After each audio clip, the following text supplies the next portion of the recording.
皆さん、ようこそ。すみません。今日のセミナーは難しいと英語でだけあります。頑張ってください。9月に日本にまた行きます。会いませんか？どうぞよろしくお願いします。Today's seminar is directed to 35 USC Section 101 for practitioners. We're concentrating on abstract idea rejections. And we're not doing examples. This is purely procedural, but is not conceptual. We're also going to have specific recommendations for you on how to respond. Let's begin with a brief reintroduction to Section 101.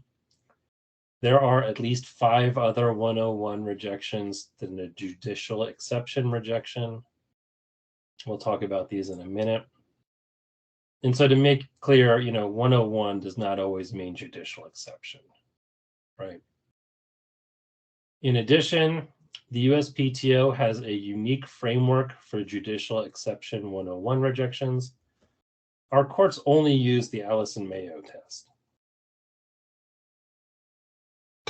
So that's really going to limit our ability to respond, because the courts that the USPTO follows do not provide us with tests with clear criteria.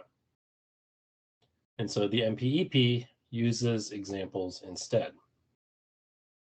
And relying on these examples rather than tests limits the ability of applicants to be persuasive, right? We can only argue similarities.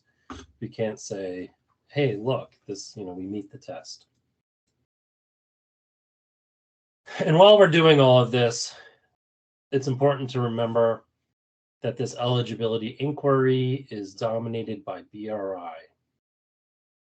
The MPEP makes it clear that the broadest reasonable interpretation of the claim be established prior to examining a claim for eligibility.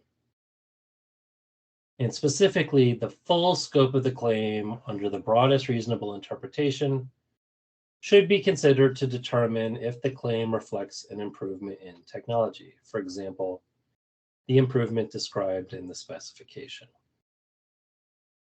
So it's not whether the claim can produce the improvement, it's whether the claim necessarily produces the improvement.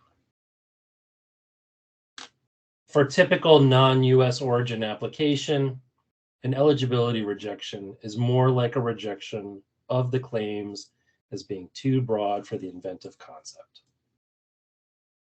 So how do we do this? Well, the USPTO gives us this flow chart. I know it's too small. I don't expect you to read it. You've already seen it a dozen times. This is what the USPTO gives the examiners to teach them how to make a rejection, but they don't give you anything about how to respond to a rejection. So I made you this helpful flow chart. It's all of these steps correspond to steps on the previous slide. With the citation, the cross references to the MPEP sections, as well as to the slides in the seminar. Please feel free to use this, but don't copy it. You can use it for your work. First, we look at statutory category under MPEP 2106.03. Of course, the Allison-Mayo cases did not change 35 USC section 101. And so at USPTO step 1, eligibility is still limited to processes, machines, manufacturers, and compositions of matter. Brian, what's something that doesn't count here? The USPTO, actually, there's several things, and these non-statutory categories include data per se, for example, a data record, a computer program per se, for example, software, even though that's eligible in some countries like Japan. Transitory media, such as a propagating wave like a signal, humans under the America Invents Act, and paradigms. That's a business entity that was appealed in the In re Ferguson case. You can't claim any of these. And step one, the next step is the streamlined analysis under MPEP 2106.06. Here, the MPEP explains that examiners may use a streamlined eligibility analysis when the eligibility of the claim is self-evident. Brian, what does self-evident mean? It means evident without proof or reasoning, according to Merriam-Webster.com. And so basically, this streamlined analysis is used only by examiners and used only when eligibility is clear, because the claim clearly does not seek to tie up any judicial exception such that others cannot practice it. What kind of claim doesn't tie up an exception? The MPEP gives us this example of a robotic arm assembly having a control system that operates using certain mathematical relationships. So if it's really close to this, in your claim, your examiner might agree that it's streamlined. Basically, this is a brief check that the claims do not seek coverage for the judicial exception itself, and the claims improve technology or computer functionality. On the other hand, a full eligibility analysis should be conducted if there is doubt about tying up the exception, or if the claims are a close call such that it is unclear whether the claims improve technology or computer functionality. So in my view, applicants should not use the streamlined eligibility analysis because the outstanding rejection means that there is doubt or that it is a close call, right? Some attorneys think you can convince an examiner that there is no doubt or that it isn't a close call. I don't know how you're going to do that. They've already told you there's doubt. I can't recommend arguing under this section. And so therefore we proceed to step 2. After step 1, courts now consider whether the claims are directed to a patent ineligible concept, but the USPTO, always the trailblazer, breaks this step into 2 stages. Step 2A, prongs 1 and 2. So in step 2A, prong 1, we consider whether the claims recite a judicial exception. And the Alice case tells us that while all inventions at some level embody use abstract ideas, not all claims recite an abstract idea. And because this prong is issued by the USPTO and not the courts, we don't have any guidance such as criteria as to how to make this determination. So how are we going to do this? Well, the MPEP does provide examples of claims that do not recite abstract ideas. In fact, there are 7 examples, mostly getting increasingly difficult, and then ranging from a printer comprising a belt, a roller, a print head, and at least 1 ink cartridge, all the way to a method of training a neural network for facial detection comprising 90. The only way to show eligibility under this prong is to argue similarity to an example. These examples aren't really meant for that. You can try. Kabate could aside, but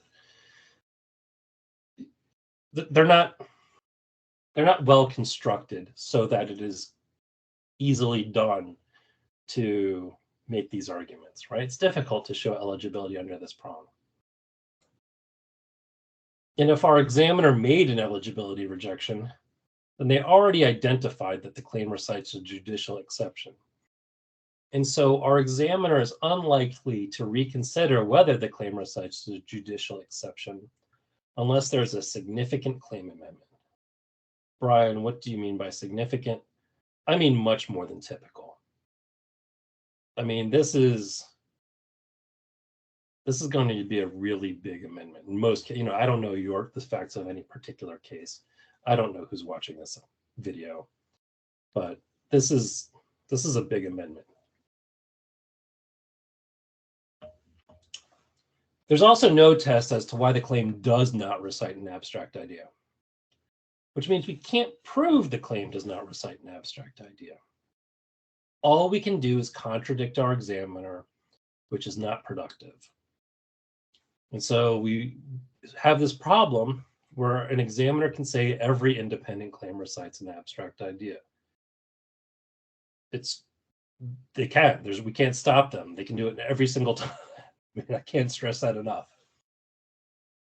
Doesn't mean it's proper.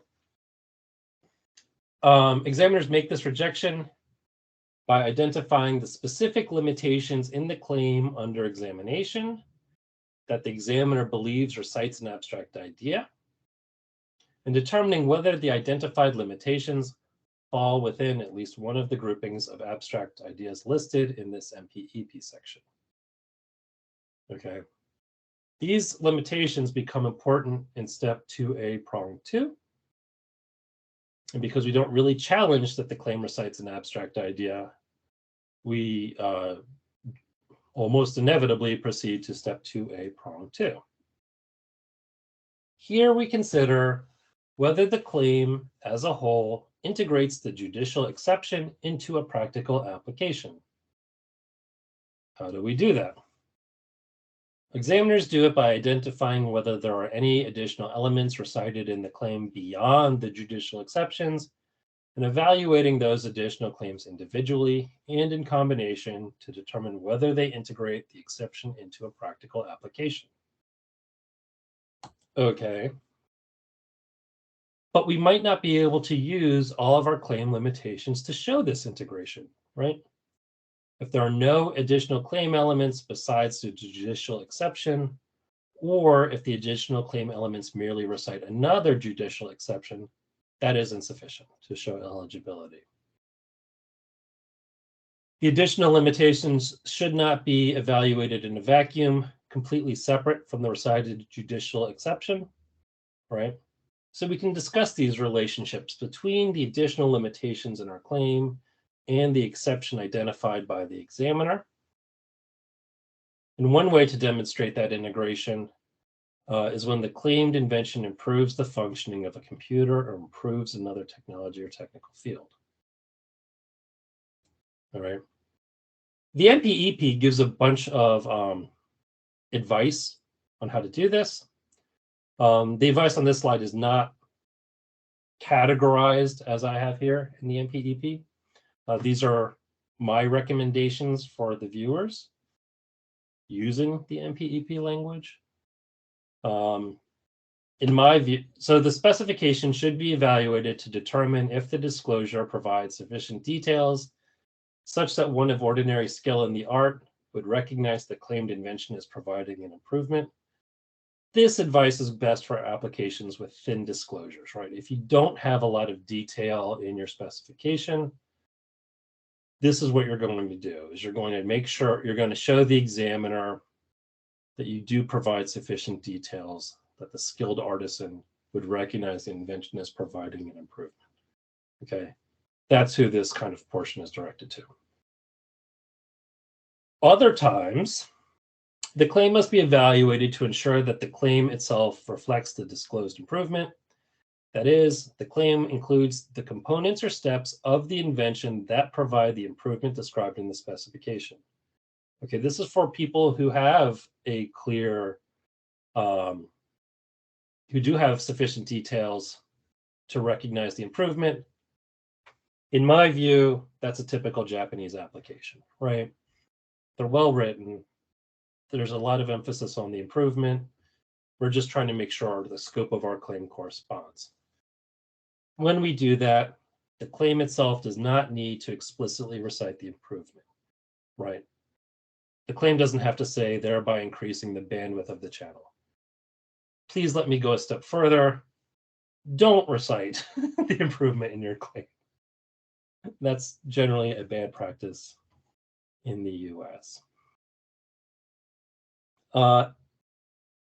Ensuring that the claim itself reflects the disclosed improvement is performed under BRI.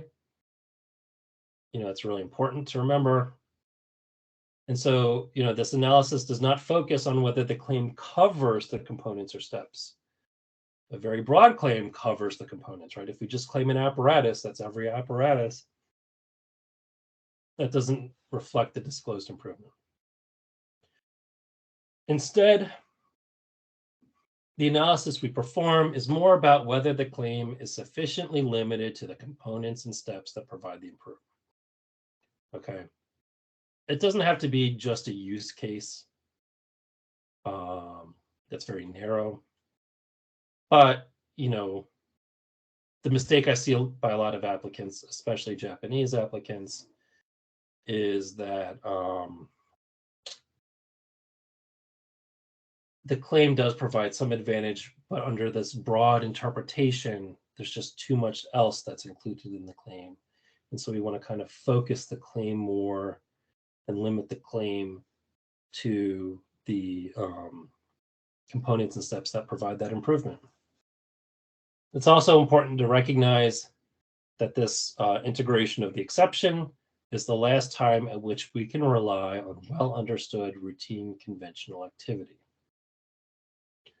And so if we don't show this integration in step 2A prong 2, now we're going to move into step 2B. And here we determine the additional elements in the claim by mentally subtracting the abstract idea from the claim. Right? At a basic level, this is just ignoring portions of the claim, right? Oh, we've got a claim that has elements A, B, C, and D, and our examiner says that B and C are an abstract idea. And so now I'm relying on A and D to provide some inventive effect. When we do this, we want to be careful about deleting too much, right?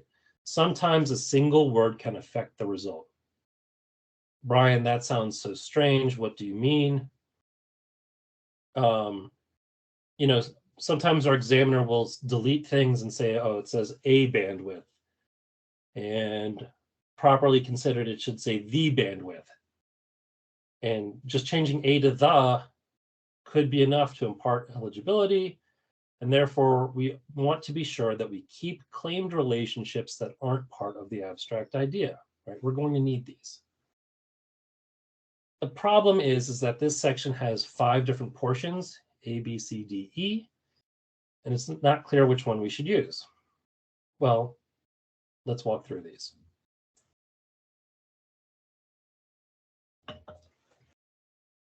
So this is all in 2106.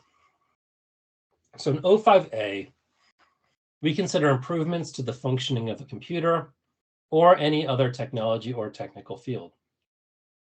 The MPEP tells us we just did this in step 2A prong 2, but because we cannot use well understood activity here, it is generally better to use 04D1 rather than 05A. Okay. Now, what about B and C? Well, Brian, those are directed to a particular machine or transformation. Some of our viewers will recognize that these form the Bilski machine or transformation test, the M or T test. And while we know M or T is not the test for eligibility, it does remain a test, but these are not standalone tests. And what that means is we cannot argue only under these portions. We have to show something else as well. And so the question then, of course, is why even bother arguing here, right? This isn't enough to show significantly more. So what's the point in arguing under B or C? All right, well, what about D? D is kind of a strange section because it discusses how the examiner can make rejections as well as how applicants can overcome rejections. And here we're considering unconventional or more than well understood routine or conventional activity. The problem here is that although O5A decides eligibility, this O5D section merely favors eligibility. And so it's not conclusive.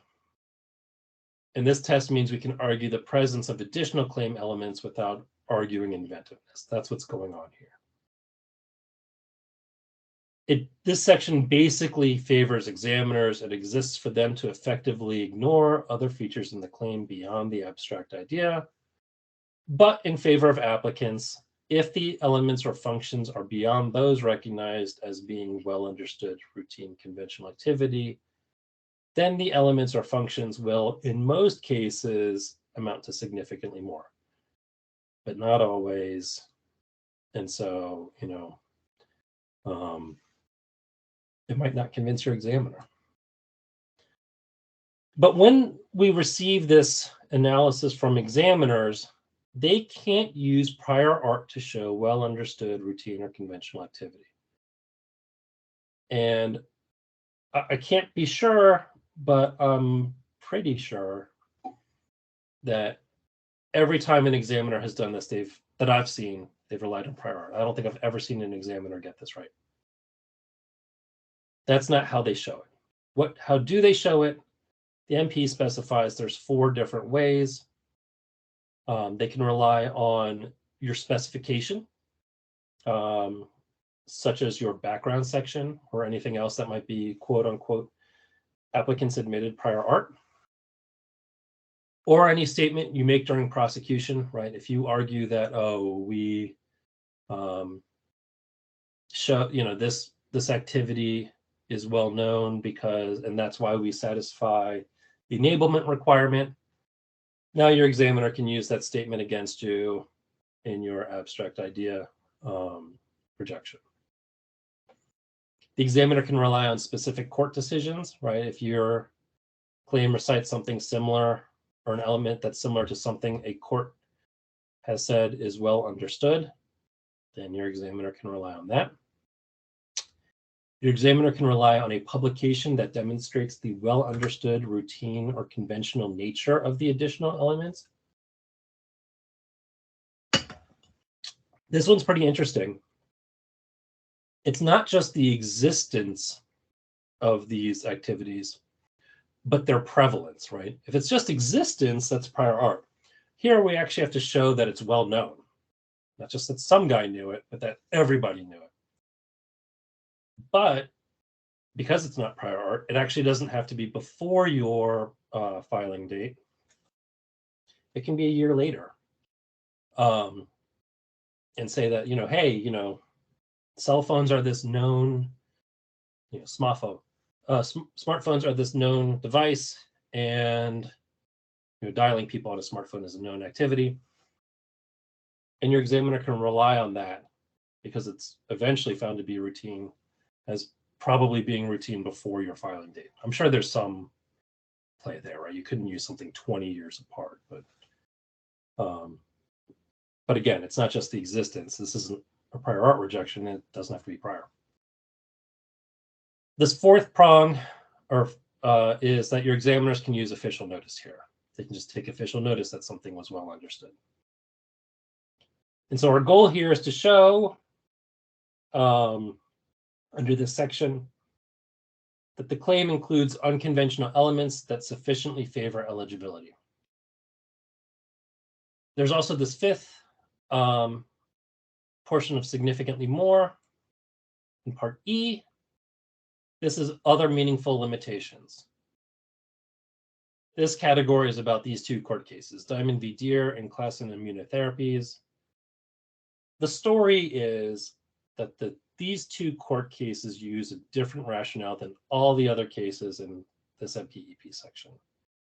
And so it's just the USPTO trying to respect the particular rationale of these 2 cases.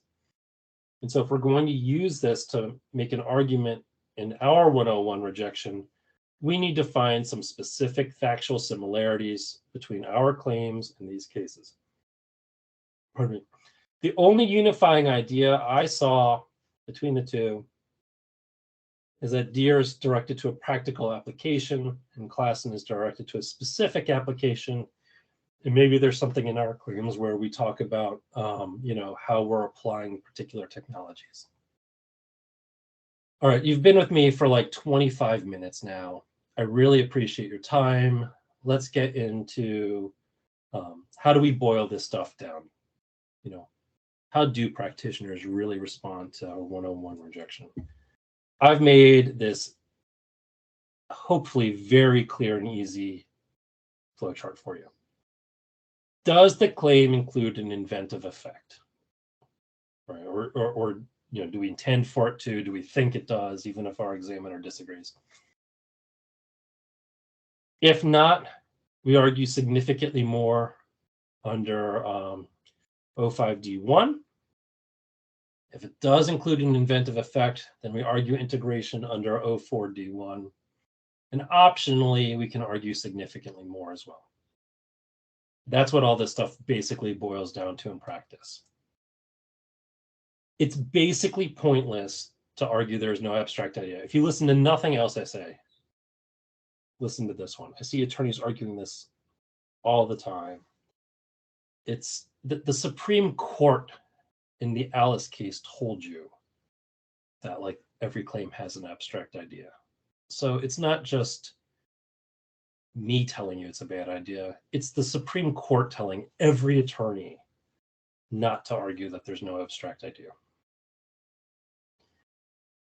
It's not very persuasive to argue similarities to examples rather than case law to an examiner who's already concluded there's an abstract idea. Okay. Yes. Like when these cases first started coming down and all we had were examples, that's what we did. But it's 2023 now, and we have case law, and we have a better idea of how to apply these things. And so don't argue examples anymore. Instead, what we want to do is limit the scope of the abstract idea. Okay. The scope of the abstract idea identified by the examiner. Okay, we're going to argue against the abstract idea that the examiner has identified. In particular, we're going to try and say that the abstract idea does not extend to some of the claim elements and that these additional claim elements produce an inventive effect. But before we get there, look, there is a rare situation in which we can argue that the examiner's idea is too specific to be abstract, right? It is too specific to say the abstract idea is something narrow, like calculating pseudo ranges that estimate the distance from a GPS receiver to a plurality of satellites. Here we're going to argue that the idea is not abstract. Okay, that's just not abstract. It's so specific. But as I said, more commonly, we argue that particular claim elements are not part of the abstract idea. Generally, examiners don't overstep here, right? They want to stick close to the abstract idea groupings in MPEP 2106.04A2. But sometimes they do overstep, and we have to say, look, you're not within one of these groupings. Then we're going to show, decide whether our claim has an inventive effect. Do we intend for it to have an inventive effect? We'll talk about a counterexample in a moment. Most cases, we do want it to have an inventive effect. And so we're going to show how the claim elements integrate the abstract idea into a practical application at step 2A, prong 2. We're going to show how they improve the functioning of a computer, technology, or technical field. We're going to quote relevant portions of the specification and claim elements.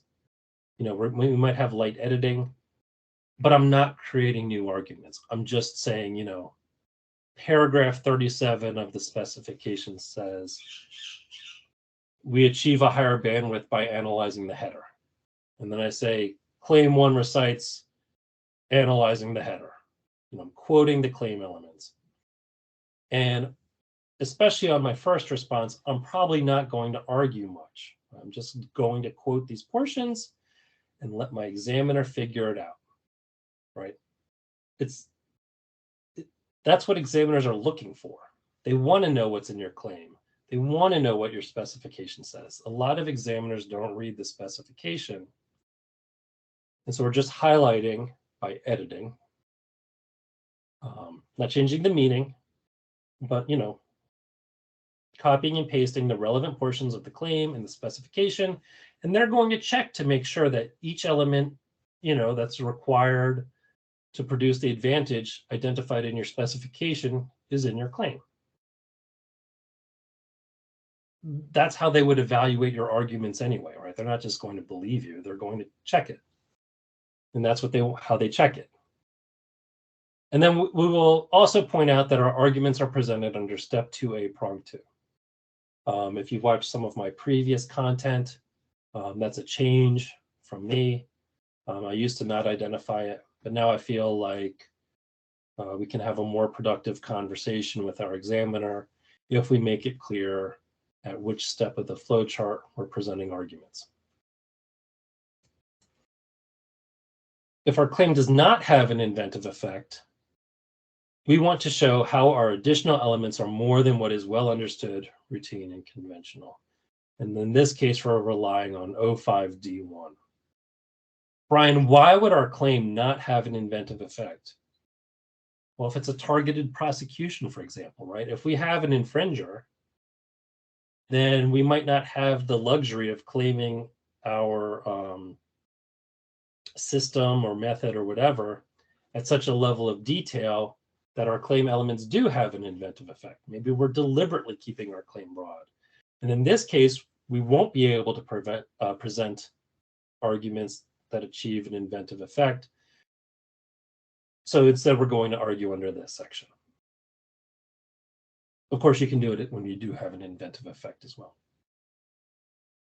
This portion's a little difficult, but this test is more about our examiner supplying proper evidence, as we discussed under 05D12. And again, like I said, I don't think I've ever seen an examiner do this properly. Instead, we say, hey, you used prior art, and the MPP says you can't use prior art. So until you make a proper 101 rejection, does not use prior art, we think that this is not well understood routine and conventional activity. And so, we can rely on it to show eligibility. Or if your examiner applies an inappropriate court case, right? They say, the court said that this is well understood and this extends to your claim, and maybe it doesn't.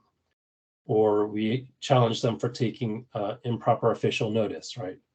Maybe we want them to provide some sort of documentary evidence that they didn't, rather than just relying on their say-so as an examiner. And that's how you respond to a 101 rejection as a practitioner. If you have any questions, here's a bunch of different ways you can contact me. Thank you very much for your time today.